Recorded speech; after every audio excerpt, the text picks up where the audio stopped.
来乡亲啊，继续来看南投的日月潭，伫10多年前开始来出现着俗称鱼虎的这种外来种的鱼啊。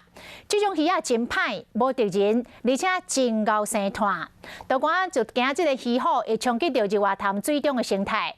南投县政府的农业处是以电击的方式来猎杀，也是无法度全面来消灭，所以就用另外一种的方式。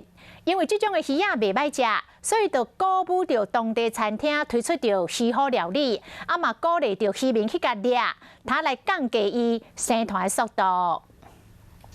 外来种的鱼虎已经在日月潭生炭10多冬，为了保护日月潭生态，政府单位听专家学者的话，用生物做防治。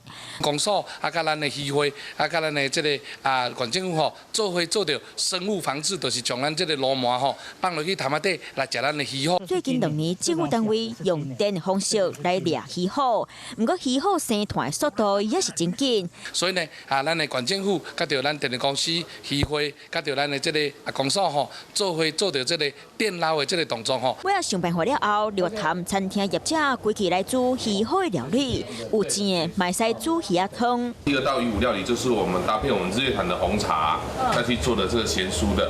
所以呢，上较好的方式就是咱甲这个鱼虎电捞掠起来以后咱来餐厅做着这个料理。这种外来品种的鱼肉，伊的肉是真油。当地餐厅推出鱼虎的特色料理，鼓励渔民去猎，希望当这种方式来降低伊生团速度。